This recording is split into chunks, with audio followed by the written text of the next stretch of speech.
ತ್ಯಾಗದ ವಿಚಾರ ಈಗ ಸಿಕ್ಕಾಪಟ್ಟೆ ಸದ್ದು ಮಾಡ್ತಾ ಇದೆ ರಾಜ್ಯದಲ್ಲಿ. ಏನು ಪವರ್ ಫೈಟ್ ಈಗ ಸದ್ಯಕ್ಕೆ ಕಾಂಗ್ರೆಸ್ನಲ್ಲಿ ಮುಗಿಯೋ ಲಕ್ಷಣಗಳಲ್ಲೂ ಕೂಡ ಕಾಣ್ತಾ ಇಲ್ಲ. ಮಲ್ಲಿಕಾರ್ಜುನ್ ಖರ್ಗೆ ಅವರು ವಾರ್ನಿಂಗ್ ಕೊಟ್ಟ ಬಳಿಕವೂ ಕೂಡ ಗಪ್ಚೂಪಾಗಿದ್ರು ಒಳಗಿಂದೊಳಗೆ ಬಣ ರಾಜಕೀಯ ಜೋರಾಗಿದೆ.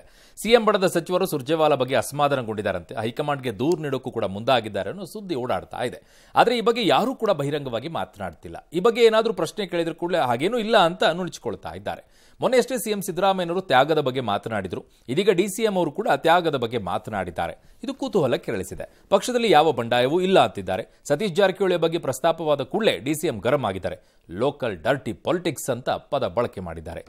ಇದಕ್ಕೆ ನಂಗೇನು ಗೊತ್ತಿಲ್ಲ ಅಂತ ಕೂಲಾಗಿಯೇ ಸಚಿವ ಜಾರಕಿಹೊಳಿ ಅವರು ಪ್ರತಿಕ್ರಿಯೆ ಕೊಟ್ಟಿದ್ದಾರೆ. ಬಿಜೆಪಿ ರೀತಿ ನಮ್ಮಲ್ಲಿ ಕಿತ್ತಾಟ ಇಲ್ಲ ಅಂತ ಸಚಿವ ಪ್ರಿಯಾಂಕ ಖರ್ಗೆ ಅವರ ಮಾತು. ಪವರ್ ಶೇರಿಂಗ್, ಪವರ್ ಕೇರಿಂಗ್ ಇಲ್ಲ ಅಂತ ಸಚಿವ ಭೈರತಿ ಸುರೇಶ್ ಹೇಳಿದ್ದಾರೆ. ನನಗೆ ಪಾರ್ಟಿ ಇಸ್ ಇಂಪಾರ್ಟೆಂಟ್. ನಾನು ಕೊಟ್ಟಿರುವಂಥ ಜವಾಬ್ದಾರಿನ ಪ್ರಾಮಾಣಿಕವಾಗಿ ಮೊದಲಿಂದ ಎಂತೆಂಥ ಸಂದರ್ಭದಲ್ಲಿ ತ್ಯಾಗಗಳನ್ನ ಮಾಡ್ಕೊಂಡು ಬಂದಿದ್ದೀನಿ. ನಾನು ಪೊಲ್ಯೂಷನ್ ಗೌರ್ಮೆಂಟ್ ಧರ್ಮಸಿಂಗ್ ಕಾಲದಲ್ಲೂ ದಮ್ ತಡ್ಕೊಂಡು ತ್ಯಾಗ ಮಾಡ್ಕೊಂಡು ಬಂದಿದ್ದೀನಿ. ಸಿದ್ದರಾಮಯ್ಯನವ್ರ ಹಿಂದೆ ಗೌರ್ಮೆಂಟಲ್ಲೂ ತ್ಯಾಗ ಮಾಡ್ಕೊಂಡು ಬಂದಿದ್ದೀನಿ. ಯಾವ ಬಂಡಾಯನೂ ಇಲ್ಲ, ಯಾರ ಜೊತೆ ಭಿನ್ನಾಭಿಪ್ರಾಯನೂ ಇಲ್ಲ. ನನಗೆ I don't have any political difference, personal difference ಯಾವುದೂ ಇಲ್ಲ. ಈ ಲೋಕಲ್ ಡರ್ಟಿ ಪಾಲಿಟಿಕ್ಸ್ ಮಾತಾಡೋದು I will not answer you, I will not come to you. Surjewala ಅವರ ವಿಚಾರದಲ್ಲಿ ಒಂದಷ್ಟು ಸಚಿವರು ಒಂದಷ್ಟು ಶಾಸಕರು ಹೈಕಮಾಂಡ್ಗೆ ದೂರು ಕೊಡ್ತಾ ಇದ್ದಾರೆ ಅನ್ನುವಂತ ಮಾತುಗಳು ಕೇಳಿದ್ರು. ಅದನ್ನ ನೀವು ಯಾರು ಕೊಟ್ಟಾರ ಅವ್ರಿಗೆ ಕೇಳೋ ಒಳ್ಳೇದು. ನಾವು ಕೊಟ್ಟಿಲ್ಲ ಅವ್ರಿಗೆ. ಮುಸ್ಕಿನ ಗುದ್ದಾಟ, ಕೋಲ್ಡ್ ವಾರ್ ಎಲ್ಲಿದೆ, ಯಾವ ಕಡೆ ಇದೆ? ಡಿಕೆ ಅವರು ಬೆಳಗಾವಿಯಲ್ಲಿ ಡರ್ಟಿ ಪಾಲಿಟಿಕ್ಸ್ ನಡೀತಾ ಇದೆ, ಡರ್ಟಿ ಪಾಲಿಟಿಕ್ಸ್ ಬಗ್ಗೆ ನಾನು ಮಾತಾಡಲ್ಲ. ಅದನ್ನ ಅವ್ರನ್ನ ಕೇಳಬೇಕಲ್ಲ, ನಾ ಹೇಳಿದ್ರೆ ಅದಕ್ಕೆ ಅವ್ರನ್ನ ಕೇಳ್ರೆ. ನಮ್ಮಲ್ಲಿ ಕಿತ್ತಾಟ ಇಲ್ಲ. ಖರ್ಗೆ ಸಾಹೇಬ್ರು ಹೇಳಿದ್ಮೇಲೆ ಸೈಲೆಂಟ್. ಈಗ ನಾವು ನೋ ಕಮೆಂಟ್ಸ್ ಅಂದ್ರೂ ಅದನ್ನು ಸುದ್ದಿ ಮಾಡ್ತೀರಾ. ನಮ್ಮಲ್ಲಿ ಕಿತ್ತಾಟ ಇಲ್ಲ. ಖರ್ಗೆ ಸಾಹೇಬ್ರು ಹೇಳಿದ್ಮೇಲೆ ಸೈಲೆಂಟ್. ಈಗ ನಾವು ನೋ ಕಮೆಂಟ್ಸ್ ಅಂದ್ರೂ ಅದನ್ನು ಸುದ್ದಿ ಮಾಡ್ತೀರಾ. ಪವರ್ ಪಾಲಿಟಿಕ್ಸ್ ನಡೀತಾ ಇಲ್ಲ, ಯಾವ ಶೇರಿಂಗು ಇಲ್ಲ, ಕೇರಿಂಗು ಇಲ್ಲ. ಊಟಕ್ಕೆ ಹೋಗೋದೇ ಡಿನ್ನರ್ ಪಾಲಿಟಿಕ್ಸ್ ಅಂದ್ರೆ ಏನರ್ಥ? ಸಿದ್ದರಾಮಯ್ಯ ಸಾಹೇಬ್ರು ಎಷ್ಟು ನಮ್ಗೆ ಮುಖ್ಯ ಆಗ್ತಾರೆ, ಡಿ.ಕೆ. ಶಿವಕುಮಾರ್ ಸಾಹೇಬ್ರು ಅಷ್ಟೇ ಮುಖ್ಯ ನಮ್ಗೆಲ್ಲ. ಗೊತ್ತಿಲ್ಲ, ಅದು ಹೈಕಮಾಂಡ್ ನಿರ್ಧಾರ. ಸರ್, ಎಲ್ಲರಿಗೂ ಕೂಡ ಅಧಿಕಾರದ ಆಸಕ್ತಿಗಿಂತಲೂ ಕುರ್ಚಿ ಮೇಲಿರುವಂತಹ ಯೋಚನೆಗಳೇ ಜಾಸ್ತಿ ಇದ್ದಂಗೆ. ಯಾವತ್ತಾರ ಅಧಿಕಾರ ಅನುಭವಿಸಿದ್ದೀರಾ? ಇಲ್ಲ ಸರ್. ಒಂದ್ಸರಿ ಅನುಭವಿಸಿ ಟ್ರೈ ಮಾಡಿ ನೋಡೋಣ, ಬಿಟ್ಕೊಡ್ತೀರಾ ಅಂತ. ಆಮೇಲೆ ಬೇಡ ಸರ್. ಮತ್ತೆ ಇನ್ನೊಬ್ಬರ ಬಗ್ಗೆ ಹೇಳ್ತೀರಿ? ಅಲ್ಲ, ಅವ್ರಿಗೆ ಹೋಗಿರೋದೇ ಜನಪ್ರತಿನಿಧಿಯಾಗಿ ಜನಸೇವೆ ಮಾಡಕ್ಕೆ. ಮತ್ತೆ ನೀವು ಮಲ್ಲಿನ ಮಣ್ತಿನಕ್ಕೆ ಹೋಗಿದ್ದಾರೆ ಅವ್ರುಗಳೆಲ್ಲ. ಅಲ್ಲ, ಈಗ ಮಾಡ್ತಾ ಇರೋರು ಮಾಡ್ಬೇಕಲ್ಲ ಸರ್. ಇನ್ನುಳಿದವರೆಲ್ಲ ಪಾಲಿಟಿಕ್ಸ್ ಅಂದ ಮೇಲೆ ಈ ಫೈಟಿಂಗ್ಗಳು ಇದ್ದಿರೋದೆ. ಏನು ಇವರೊಬ್ಬರದ್ದೇನಾ, ಇನ್ಯಾರ್ದು ಬೇರೆಯವ್ರದ್ದು ಇಲ್ವಾ? ಅಲ್ಲೂ ಇದೆ ಅಲ್ಲ ಸರ್, ಎಲ್ಲ ಕಡೆನೂ ಇರೋದೆ. ಹಾಗಾಗಿ ರಾಜಕಾರಣ ಅಂದ ಮೇಲೆ, ಒಂದು ಪಕ್ಷ ಅಂದ ಮೇಲೆ ಇದೇನು ಇಲ್ಲದ ಆಟಗಳೇ ಇವು. ಇವತ್ತಿಂದು ಅಲ್ಲ, ನಿನ್ನೆದು ಅಲ್ಲ, ನಾಳೆನೂ ಅಲ್ಲ, ನಾಳಿದ್ದು ನಿಲ್ಲಲ್ಲ. ಬಟ್ ಈಗ ಯಾರು ಹೇಳ್ದಂಗೆ, ಈಗ ಪ್ರಿಯಾಂಕ್ ಹೇಳ್ದಂಗೆ ಅವರು ಖರ್ಗೆ ಅವರು ನಮ್ಮಲ್ಲಿ ಏನೂ ಇಲ್ಲವೇ ಇಲ್ಲ ಅಂತ. ಹೌದೌದು, ಏನು ಒಳಜಗಳ ಇಲ್ಲ. ಏನಿದೆ ಕಾಂಗ್ರೆಸ್ಸಿನಲ್ಲಿ ಇವತ್ತು? ಜೇನು ಹರಿಯುತ್ತಿದೆ, ತುಂಬಿಕೊಳ್ಳಲು ಪಾತ್ರೆಗಳಿಲ್ಲ, ತುಳುಕ್ತಾ ಇದೆ ಪ್ರೀತಿಯ ಜೇನು. ತುಪ್ಪ, ಜೇನುತುಪ್ಪ ಸುರಿತಾ ಇದೆ, ತುಂಬಿಕೊಳ್ಳೋಕೆ ಜಾಗ ಇಲ್ಲ. ಅಣ್ಣ ಅಣ್ಣ ಅಣ್ಣ ಅಣ್ಣ ಅಂತ ಹೆಂಗೆ ಓಡಾಡ್ತಿದ್ದಾರೆ ಅಂತಂದರೆ ಭಾಳ ಕನ್ಫ್ಯೂಸ್ ಆಗ್ಬಿಟ್ಟಿದೆ ಎಲ್ಲರಿಗೂ ಜನಕ್ಕೀಗ. ಈ ಬುರುಡೆ ಬಿಡಬೇಡಿ. ವಿ ನೋ ಒಂದು ಟಸಲ್ಲಿದೆ ಪೊಲಿಟಿಕ್ಸಲ್ಲಿ ಅಂತ. ಸಿದ್ದರಾಮಯ್ಯ ಕ್ಯಾಂಪ್ ಏನಿದೆ, the so called camp, Congress ಆಗಲಿ ಡಿ ಕೆ ಆಗಲಿ ಅಧ್ಯಕ್ಷರಾಗಿ ಯಾಕೆ ಹ್ಯಾಂಡಲ್ ಮಾಡೋಕ್ಕಾಗ್ತಾ ಇದೆ ಇವ್ರ ಕೈಯಲ್ಲಿ ಸದ್ಯಕ್ಕೆ ಇದನ್ನು? ಭಾಳ ಸರಳ. ಈಗಿರುವ ಎಲ್ಲ ಅಸಮಾಧಾನಗಳು ವ್ಯಕ್ತಿಗಳ ರೂಪದಲ್ಲಿ ಪ್ರಕಟವಾಗ್ತಾ ಇದೆ. A Parameshwar, A Satish Jarkiholi, A Rajanna, A Mahadevappa, ವ್ಯಕ್ತಿಗಳ ರೂಪದಲ್ಲಿ ಇದು ಪ್ರಕಟವಾಗ್ತಾ ಬರ್ತಿದೆ. ಇದಕ್ಕೆ ಒಂದು ಸಂಘಟಿತ ರೂಪ ಏನಾದರೂ ಬಂದರೆ ಹೈಕಮಾಂಡು ಬಗ್ಬೇಕು, ಅವ್ರ ತಾತಾನು ಬಗ್ಬೇಕಾಗ. ಅದಕ್ಕಿನ್ನೂ ಆ ಸಂಘಟಿತ ರೂಪ ಸಿಕ್ಕಿಲ್ಲ. ಅವ್ರೇನಾದ್ರು ಎಲ್ಲರೂ ಒಟ್ಟಾಗಿ ನಿಂತು ಒಂದ್ಸರಿ ಮಾತಾಡೋಕ್ಕೆ ಸ್ಟಾರ್ಟ್ ಆಗ್ಬಿಟ್ರೆ ಅಯ್ಯೋ ಇಲ್ಲ ಪಯ್ಯೂ ಇಲ್ಲ, ನಾನು ನೋಡ್ಬಿಟ್ಟಿದ್ದೀನಿ ಅಯ್ಯಿ ಪಯ್ಯಿ ಎಲ್ಲ. ಆ ಪ್ರಯತ್ನನೇ ಪರಮೇಶ್ವರ್ ಮಾಡಿದ್ರ ಅಂತ ಗೊತ್ತಿಲ್ಲ. We have no idea. So ಅಲ್ಲಿವರೆಗೆ ಇದು ಹೀಗೆ ನಡೆಯುತ್ತೆ. ಆ ಹಂತಕ್ಕೆ ಬಂದಾಗ if it takes that position of group ಆಗಿ ನಿಂತು ಬಿಟ್ರೆ ದೆನ್ ಹಯ್ಯಿ ಪಯ್ಯಿ ಎಲ್ಲ ನಡೆಯಲ್ಲ. ಕಮ್ಯುನಿಟಿನೂ ಆಗ್ಬೋದಲ್ಲ ಸರ್. ಆವಾಗ ಖರ್ಗೆ ಅವರು ಶಟಾಪ್ ಅಂದರೆ ಯಾವ ಶಟಾಪ್ ರೇ ಅಂತಾರೆ. ಓಹೋ ಕಂಡಿಲ್ವಾ ನಾವು ಶಟಾಪ್ ಇಲ್ಲಿ ಅಂತ ನಿಂತ್ಕೋತಾರೆ ತಿರುಗಿ. ಒಬ್ಬೊಬ್ಬರಿದ್ದಾಗ ಹ್ಯಾಂಡಲ್ ಮಾಡೋದು ಸುಲಭ. ಈಗ ಅದು ಹ್ಯಾಂಡಲ್.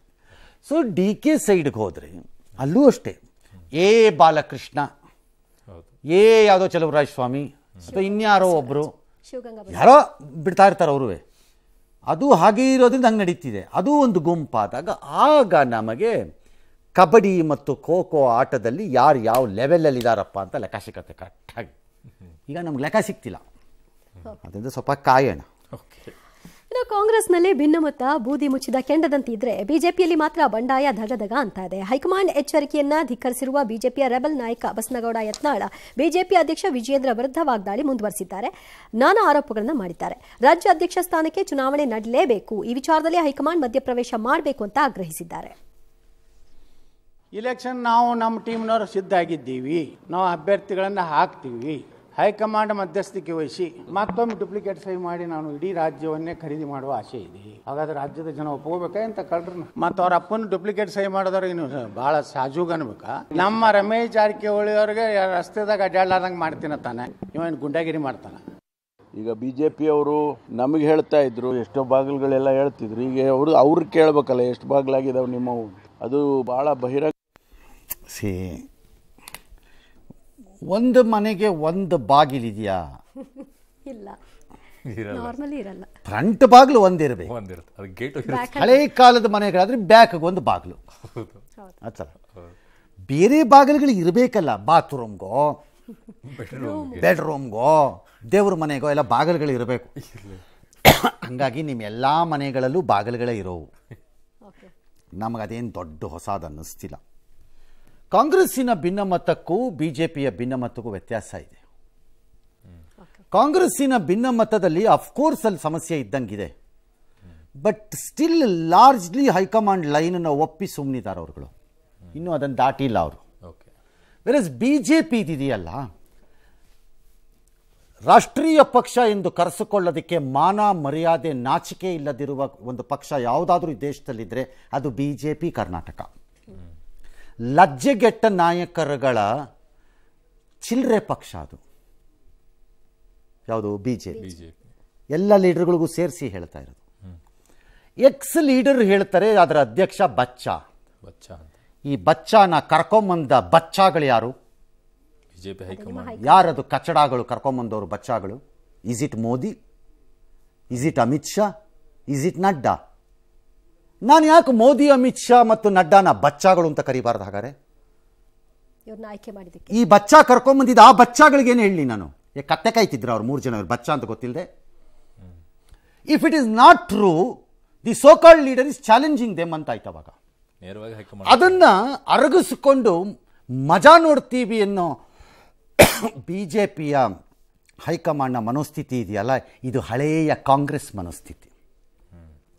ಆಯಾಯ ಲೋಕಲ್ ಲೀಡರ್ಗಳಿಗೆ ಎತ್ತಾಕ್ಬಿಟ್ಟು ತುಪ್ಪ ಹಾಕಿ ಮಜಾ ನೋಡಿ ಆಟ ಆಡೋ ಮನೋಸ್ಥಿತಿ ಯಾರದ್ದು ಒರಿಜಿನಲಿ ಅಂದರೆ ಅದು ಕಾಂಗ್ರೆಸ್. ಅದನ್ನು ಬಿಜೆಪಿ ಮಾಡ್ತಾ ಇದ್ದೀರಿ ಅಷ್ಟೇ.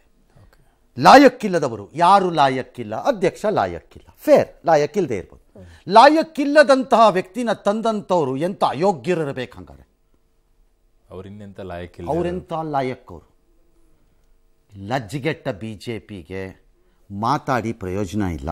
ಕರ್ನಾಟಕದ ಮಟ್ಟಿಗೆ ನಾನು ಹೇಳ್ತಿರೋದು, ಅವರಿಗೆ ಮಾನ ಮರ್ಯಾದೆ ನಾಚಿಕೆ ಅನ್ನೋದೇನಿಲ್ಲ ಅವ್ರಿಗೆ. ಹಾಗಾಗಿ ಇವರಿಬ್ಬರ ಭಿನ್ನಮತವನ್ನು ಹೋಲಿಸಬೇಡಿ. ಯಾರ್ದು? ಕಾಂಗ್ರೆಸ್ದು ಬಿಜೆಪಿ.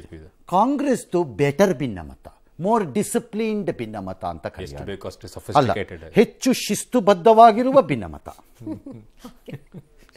ಶಿಸ್ತೇ ಇಲ್ಲದ ಎಳೆ ಮಕ್ಕಳಂತೆ ಗೊನ್ನೆ ಒರೆಸಿಕೊಂಡು ಆಟವಾಡುವ ಬಚ್ಚಾಗಳಂತೆ ಕಾಣುವ ಬಿಜೆಪಿ ಭಿನ್ನಮತ. ಹೇಳ್ಕೊಳಕ್ ಮಾತ್ರ ಶಿಸ್ತಿನ ಪಕ್ಷ. ಹಾಗಂದ್ರೆ ಬಿಜೆಪಿ ಹೇಳೋದೇ ಆಗಲ್ಲ. ಯಾವುದು ಶಿಸ್ತಿನ ಪಕ್ಷ ಅಂತ. ಶಿಸ್ತು ಅಂದ್ರೆ ಹಿಂಗಾದಿ ಬಿದಿಲ್ ಮಾತಾಡೋದಿರ್ಬೇಕು ಸರ್. ಮರ್ಯಾದೆ ಗೆಟ್ಟವ್ರಿಗೆ ಹೇಳಬಾರ್ದು ಏನುವೆ. S, okay. ಇನ್ನು ಕೆಲವೇ ಹೊತ್ತು ಅಮೆರಿಕದಲ್ಲಿ ಟ್ರಂಪ್ ಆಡಳಿತ ಶುರುವಾಗ್ತಾ ಇದೆ. ಭಾರತೀಯ ಕಾಲಮಾನ ರಾತ್ರಿ 10:30ಕ್ಕೆ ಸರಿಯಾಗಿ ಡೊನಾಲ್ಡ್ ಟ್ರಂಪ್ 2ನೇ ಬಾರಿಗೆ ಅಧ್ಯಕ್ಷ ಪದವಿಗೆ ಏರ್ತಾ ಇದ್ದಾರೆ. ಭಾರಿ ಚಳಿ ಇದೆ, ಹಾಗಾಗಿ 1985 ಬಳಿಕ ಇದೇ ಮೊದಲ ಬಾರಿಗೆ ಕ್ಯಾಪಿಟಲ್ ಭವನದ ಒಳಾಂಗಣದಲ್ಲಿ ಕಾರ್ಯಕ್ರಮ ನಡೀತಾ ಇದೆ. ಅಧಿಕಾರಕ್ಕೇರಿದ ಕೂಡಲೇ 100 ಆದೇಶಗಳು, 100 ಎಷ್ಟಾಗುತ್ತೋ ಗೊತ್ತಿಲ್ಲ, ಟ್ರಂಪ್ ಸಹಿ ಆಗ್ತಾರಂತೆ. ಕಠಿಣ ವಲಸೆ ನಿಯಮ ಜಾರಿ ಮಾಡ್ತಾರಂತೆ. ಅಮೆರಿಕ ದಕ್ಷಿಣ ಗಡಿ ಬಂದ್ ಮಾಡ್ತಾರೆ. ತೃತೀಯ ಲಿಂಗಿಗಳ ಹಕ್ಕುಗಳನ್ನು ರದ್ದು ಮಾಡ್ತಾರೆ. ತೈಲ ಉತ್ಪಾದನೆ ಹೆಚ್ಚಳ ಆಗುತ್ತೆ. ಈ ತರ ಹಲವು ವಿಚಾರಗಳನ್ನ ಈಗ ಇಟ್ಕೊಂಡಿದ್ದಾರಂತೆ. ನೋಡ ಏನಾಗುತ್ತೆ. 2ನೇ ಬಾರಿಗೆ ಅಮೆರಿಕದ ಅಧ್ಯಕ್ಷರಾಗ್ತಾ ಇರೋಂಥ ಡೊನಾಲ್ಡ್ ಟ್ರಂಪ್ ಒಂದು ಅವಧಿಯನ್ನು ಬಿಟ್ಟು ಕೊಟ್ಟು ಮಧ್ಯದಲ್ಲಿ ಬಂದಿರುವ ಅಧ್ಯಕ್ಷ. ಹಾಗೆ ನೋಡಿದ್ರೆ ಈ ಎರಡನೇ ಅವಧಿನವ್ರು ಏನೇನು ಮಾಡ್ತಾರೆ ಮಾಡಲ್ಲ ಅನ್ನೋದಕ್ಕೆ ಹಲವಾರು ಸುಳುವುಗಳಿವೆ. ಇವತ್ತಿನ ದಿನ ಸುಮಾರು 200 ಅಧ್ಯಕ್ಷೀಯ ಆದೇಶಗಳನ್ನು ಹೊರಡಿಸ್ತಾರೆ ಅಂದರೆ ಅದರಲ್ಲಿ ಒಂದು Gulf of Mexico or Gulf of America ಅಂತ ಹೇಳ್ತಿದ್ದಾರೆ. ಇದರೊಂದಿಗೆ ಹಲವಾರು ನಮ್ಮ ದೇಶಕ್ಕೆ ಏನಾಗುತ್ತೆ, ನಮ್ಮ ದೇಶಕ್ಕೆ ತೊಂದರೆ ಆಗತ್ತಾ ಆಗಲ್ವ ಅಂತ. ಅಮೇರಿಕಾದಲ್ಲಿ ಒಂದಿದೆ, ಒಂದು ಕಡೆ ಒಬ್ಬ ಅಧ್ಯಕ್ಷ, ಇನ್ನೊಂದು ಕಡೆ ಭಾಳ ಗಟ್ಟಿಯಾದ ಅವರ ಆಡಳಿತ ವ್ಯವಸ್ಥೆ. ಅಮೇರಿಕಕ್ಕೆ ಲಾಭ ಆಗೋದನ್ನೇ ಅವ್ರು ಮಾಡೋದು. ನೀವು ತಿಪ್ಪರ್ ಲಾಗ ಹೊಡೆದ್ರು ಅಷ್ಟೇ, ಅಲ್ಟಿಮೇಟ್ಲಿ ಅವ್ರು ಮಾಡೋದು ಅದೇ ಕೆಲಸ. ಲಾಭ ಆಗೋದಾದ್ರೆ ನಮ್ಮ ಮೇಲೂ ತಿರುಗಿ ಬೀಳೋದೆ, ಅವರು ನಮಗೂ ಜಿಬ್ಬ ಹಿಡ್ಕೊಂಡು ಬಾರಿಸೋದೆ, ಇನ್ನೊಬ್ರಿಗೂ ಬಾರಿಸೋದೆ. ಹಾಗಾಗಿ ಏನು ಮಾಡ್ತಾರೆ ಅಂತ ಕಾಯೋಣ. Let us see. ಒಂದಷ್ಟು ವೀಸಾ ಇಶ್ಯೂಸ್ ಇರ್ಬೋದು, ಇಮಿಗ್ರೇಷನ್ ಇಶ್ಯೂಸ್ ಇರ್ಬೋದು, ಮೇ ಬಿ ಟ್ಯಾಕ್ಸೇಷನ್ ಪಾಲಿಸಿಗಳಿರ್ಬೋದು, ತೆರಿಗೆಗಳನ್ನು ಹಾಕುವಂಥದ್ದು ಇರ್ಬೋದು. ಇವೆಲ್ಲ ಒಂದಕ್ಕೊಂದು ಹೊಂದ್ಕೊಂಡು ಬರುತ್ತೆ. ಭಾರತಕ್ಕೆ ಇದು ಲಾಭ ಜಾಸ್ತಿನಾ ನಷ್ಟ ಜಾಸ್ತಿನಾ ಗೊತ್ತಿಲ್ಲ, ಬಂದ ಮೇಲೆ ತಾನೇ ಗೊತ್ತಾಗೋದು. ಓಕೆ, ಲಾಭನೋ ನಷ್ಟನೋ ಯಾವನೋ ಗೊತ್ತು, ಬರಲಿ, ಬಂದ ಮೇಲೆ ನೋಡೋಣ. ನಿಮಗೆ ಲಾಭ ಮಾಡಬೇಕು ಅಂತ ಅಲ್ಲಿ ಡೊನಾಲ್ಡ್ ಟ್ರಂಪ್ ಬಂದು ಅಧ್ಯಕ್ಷ ಕೂತಿಲ್ಲ. ಭಾರತೀಯರಿಗೆ ಒಂದು ದೊಡ್ಡ ಸಮಸ್ಯೆ ಇದೆ, ಅದು ನಮ್ಮಲ್ಲೂ ಇದೆ. ಕರ್ನಾಟಕದಲ್ಲಿ ತಮಾಷೆ ಮಾಡ್ತಾ ಇರ್ತೀನಿ, ಯಾರಾದರೂ ಒಬ್ಬರು ಅಪ್ಪಿ ತಪ್ಪಿ ಕರ್ನಾಟಕದ ಮೇಲ್ಗಡೆ ವಿಮಾನದಲ್ಲಿ ಹಾರು ಹೋದರೂ ಸರಿ, ಅಯ್ಯೋ ನಮ್ಮಿದ್ರಲ್ಲೇ ಹಾರೋಗಿದ್ದವ್ರು ಕರ್ನಾಟಕದವರೇ ಇವರು ಅನ್ನೋಂತಹ ಬುದ್ಧಿ ನಮ್ಮ ವ್ಯವಹಾರದ್ದು. ಹಾಗೆ ಭಾರತೀಯರಿಗೂ ಒಂದು ಸಮಸ್ಯೆ ಇದೆ, ಅದೇನಾದ್ರು ಒಂಚೂರು ಭಾರತದ ಸಂಬಂಧಪಟ್ಟಂಥ ಹೆಸರು ಅಥವಾ ಅವ್ರದ್ದು ಮೂಲ ಕಾಣಿಸ್ಬಿಟ್ರೆ ಸಾಕು, ಭಾರತೀಯರಿದು ಅಂತಾರೆ. ಇಲ್ಲ, no, they are Americans first. ಈ ಭ್ರಮೆಗಳಿಂದ ಆಚೆ ಬನ್ನಿ ಭಾರತೀಯರು. ಈಗ ಅಲ್ಲಿ ಯಾರೋ ವೈಸ್ ಪ್ರೆಸಿಡೆಂಟ್ JD ವ್ಯಾನ್ಸ್ ಇದ್ದಾರೆ, ಅವ್ರ ಹೆಂಡತಿ ಉಷಾ, ಓಕೆ ಭಾರತೀಯರು. ವಾ, ಈ ಸಣ್ಣ ಸಮಾಧಾನಗಳಿಂದ ತೃಪ್ತಿ ಪಟ್ಕೊಂಡು ಕೂತ್ಕೊಳ್ಳೋಂಥ ದೇಶಕ್ಕೆ ನಾವೇನು ಹೇಳೋಣ? ಅಲ್ಲ, ಯಾಕೆ ಆ ಪ್ರಶ್ನೆ ಬರುತ್ತೆ ಅಂದರೆ, ಚೀನಾಗಿಂತ ಸ್ವಲ್ಪ ಬೆಟರ್ ಆಗಿ ಭಾರತವನ್ನು ಬೆಳೆಸೋಣ ಅನ್ನುವಂಥ ಯೋಚನೆಗಳಿರುತ್ತೆ ಅಲ್ಲ ಸರ್, ಆ ನಿಟ್ಟಿನಲ್ಲಿ ಆ ಬಾಂಡಿಂಗ್ ಜಾಸ್ತಿ ಆಗುತ್ತೆ. ಅದರ ಅವಶ್ಯಕತೆ ಇರೋದು ಅಮೆರಿಕಕ್ಕೆ ಭಾರತದ ಮೇಲಿನ ಪ್ರೀತಿಯಿಂದಲ್ಲ, ಚೀನಾನ ಬಗ್ಗು ಬಡಿಬೇಕು ಅಂತ, ಚೀನಾನ ಎದುರಿಸೋದಕ್ಕೆ ನಮ್ಮನ್ನು ಬಳಸ್ಕೊಳ್ಬೇಕಾದ ರೀತಿಯಿಂದ. ಹಾಗಾಗಿ ಭಾರತದ ಕಡೆಗೆ ಹೆಚ್ಚಿನ ಒಲವನ್ನು ತೋರಿಸ್ಬೋದು ಅವರು ಅಂತ. ಓಕೆ, ಆದರೆ ಚೀನಾನ ನಿರ್ಲಕ್ಷ್ಯಕ್ಕೆ ಒಳಪಡಿಸಿ ಆಡಳಿತವನ್ನು ನಡೆಸ್ತೀವಿ ಅನ್ನೋ ಪರಿಸ್ಥಿತಿ ಪ್ರಪಂಚದಲ್ಲಿ ಇಲ್ಲ. ಸಪ್ಲೈ ಚೈನಲ್ಲಾಗಲಿ, ಮ್ಯಾನುಫ್ಯಾಕ್ಚರಿಂಗಲ್ಲಾಗಲಿ, ಮತ್ತೊಂದರಲ್ಲಾಗಲಿ ಹಾಗಿಲ್ಲ. ಇಷ್ಟೆಲ್ಲ ಬಿಡ್ಕೋತಾ ಇರುವಂಥ ಪ್ರಪಂಚದ ಮುಂದೆ ಚೀನಾದು ಹೋದ ವಾರದ ಡಾಟಾ ರಿಲೀಸ್ ಆಗಿದೆ. $1 ಟ್ರಿಲಿಯನ್ ಅಷ್ಟು ಹೆಚ್ಚುವರಿ ಟ್ರೇಡ್ ಆಗಿದೆ ಈ ಸರಿ ಅವ್ರದ್ದು. ಹಾಗಾಗಿ ಈ ಜಿಯೋ ಪೊಲಿಟಿಕ್ಸಲ್ಲಿ, ಈ ರಾಜಕಾರಣದಲ್ಲಿ ಏನು ಬೇಕಾದರೂ ಆಗ್ಬೋದು. ಹಂಗಾಗತ್ತೆ ಅಂತಲ್ಲ. ಅಫ್ಕೋರ್ಸ್ ಚೀನಾನ ಎತ್ತಿ ಕಟ್ಟಿ ನಮ್ಮನ್ನು ತುಳಿಯತ್ತೆ ಅಮೇರಿಕ ಅಂತ ನಾನು ಪರಿಭಾವಿಸಿಲ್ಲ. ಆದರೆ ಅಮೇರಿಕವನ್ನು ಸಂಪೂರ್ಣವಾಗಿ ನಂಬಲೇಬೇಕು ಅಂತ ನನಗೆಂದೂ ಅನಿಸೂ ಇಲ್ಲ. ಅಮೇರಿಕವನ್ನು ಸಂಪೂರ್ಣವಾಗಿ ನಂಬಿ ಉದ್ಧಾರ ಆಗಿರೋರು ಯಾರೂ ಇಲ್ಲವೂ ಇಲ್ಲ. ಎಸ್. ಇನ್ನು ದೇಶಾದ್ಯಂತ ಸಂಚಲನ ಮೂಡಿಸಿದ ಕೋಲ್ಕತ್ತಾ ಯುವ ವೈದ್ಯೆಯ ಅತ್ಯಾಚಾರ ಪ್ರಕರಣದ ಅಪರಾಧಿ ಸಂಜಯ್ ರಾಯ್ಗೆ ಕೋಲ್ಕತ್ತಾದ ಸಿಯೋಲ್ಡಾ ಕೋರ್ಟ್ ಜೀವಾವಧಿ ಶಿಕ್ಷೆಯನ್ನು ವಿಧಿಸಿತು. 17 ಲಕ್ಷ ಪರಿಹಾರ ವಿತರಿಸುವಂತೆ ಮಮತಾ ಸರ್ಕಾರಕ್ಕೆ ಆದೇಶ ಮಾಡಿತು. ಈ ಪ್ರಕರಣವನ್ನು ಅಪರೂಪದಲ್ಲೇ ಅಪರೂಪ ಎನ್ನಲಾಗದು. ಹೀಗಾಗಿ ಅಪರಾಧಿ ಸಂಜಯ್ ರಾಯ್ಗೆ ಗಲ್ಲು ಶಿಕ್ಷೆ ವಿಧಿಸ್ತಾ ಇಲ್ಲ ಅಂತ ಕೋರ್ಟ್ ತೀರ್ಪು ಕೊಡ್ತು. ಆದರೆ ಕೋರ್ಟ್ ತೀರ್ಪಿನ ವೇಳೆ ಭಾರೀ ಡ್ರಾಮಾ ನಡೀತು. ನಾನು ತಪ್ಪು ಮಾಡಿಲ್ಲ, ಶಿಕ್ಷೆ ಹೇಗೆ ಕೊಡ್ತೀರಿ ಅಂತ ಅಪರಾಧಿ ಜೋರಾಗಿ ಕೂಗಿದ್ದಾನೆ. ಆಯಿತು, ಅಪರಾಧಿ ಏನು ಬೇಕಾದ್ರೂ ಕೂಕ್ಕೋಬೋದು. ಇವನು ಅಪರಾಧಿ ಆಯಿತು, ಅವನಿಗೆ ಶಿಕ್ಷೆ ಕೊಟ್ಟಾಗಿದೆ. ಗಲ್ಲು ಮತ್ತು ಈ ಜೀವಾವಧಿ ಶಿಕ್ಷೆ ನನಗೆ ಇದರಲ್ಲಿ ಅರ್ಥ ಆಗದಿದ್ದು ಗಲ್ಲು ಮತ್ತು ಜೀವಾವಧಿ ಅಲ್ಲ. ಜನರ ಬೈಕೆ ಅದು ಗಲ್ಲು ಇರ್ಬೋದು, ಜೀವಾವಧಿ ಆಗಿರ್ಬೋದು. ನನಗೆ ಬಹಳ ಆಶ್ಚರ್ಯಕರವಾಗಿ ಕಾಣಿಸಿದ್ದು 17 ಲಕ್ಷದ ಪರಿಹಾರದ ವಿಚಾರವಾಗಿ ಕೋರ್ಟ್ ನಡ್ಕೊಂಡಿರೋ ರೀತಿ. That is not the way to fix. ಈ ಥರದ ಕ್ರೈಮ್ಗಳಿಗೆ ಬ್ಲಡ್ ಮನಿ ಥರ ಯಾವುದೋ ಈ ಅರಬ್ ದೇಶಗಳಲ್ಲಿರಬಹುದಾದ ಬ್ಲಡ್ ಮನಿ ರೀತಿ ನಾವು ಬ್ಲಡ್ ಮನಿ ಫಿಕ್ಸ್ ಮಾಡೋಕ್ಕೆ ಸ್ಟಾರ್ಟ್ ಮಾಡಬಾರ್ದು. That's A very unfair thing. ಅದು ನನ್ನ ಪ್ರಕಾರದಲ್ಲಿ ಕೆಲವು ದೇಶಗಳಲ್ಲಿದೆ ಬ್ಲಡ್ ಮನಿ ಇಂತಿದೆ. ಆ ಬ್ಲಡ್ ಮನಿನ ಪೇ ಮಾಡಿದ್ರೆ ಅವರಿಗೆ ಶಿಕ್ಷೆಯಿಂದ ಮಾಫಿ ಆಗೋ ಸಾಧ್ಯತೆ ಇದೆ ಅಲ್ಲಿ. ಹಾಂ, ಹಾಗಿದೆ.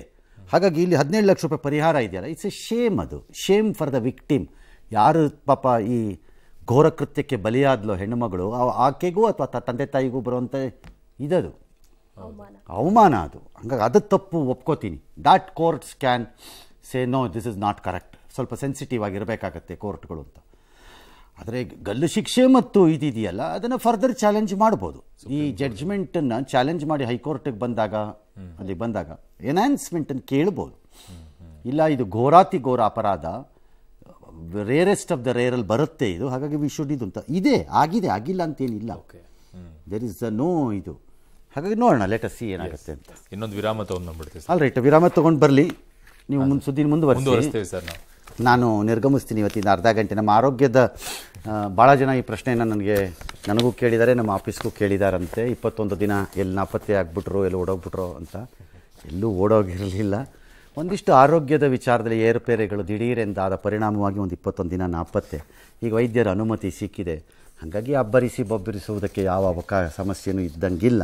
ಆರಂಭದಲ್ಲಿ ಸ್ವಲ್ಪ ಕೇರ್ಫುಲ್ ಆಗಿರಪ್ಪ, ಆಮೇಲೆ ಇನ್ನೇನಾರು ಹೆಚ್ಚು ಕಡಿಮೆ ಮಾಡ್ಕೊಂಡಿ ಅಂತ ಹೇಳಿದ್ದಾರೆ. ಹಾಗಾಗಿ ಸ್ವಲ್ಪ ಹೆಚ್ಚು ಕಡಿಮೆ ನಿಧಾನವಾಗಿ ಚೇತರಿಸ್ಕೊತೀವಿ ಅಂತ ಕಾಣುತ್ತೆ. ಸುದ್ದಿಯನ್ನು ನನ್ನ ಸಹೋದ್ಯೋಗಿಗಳು ಮುಂದುವರಿಸ್ತಾರೆ. ಮತ್ತು ನಾಳೆಯಿಂದ ನಿಮ್ಮ ಜೊತೆ ಸೇರ್ಕೊತೀನಿ.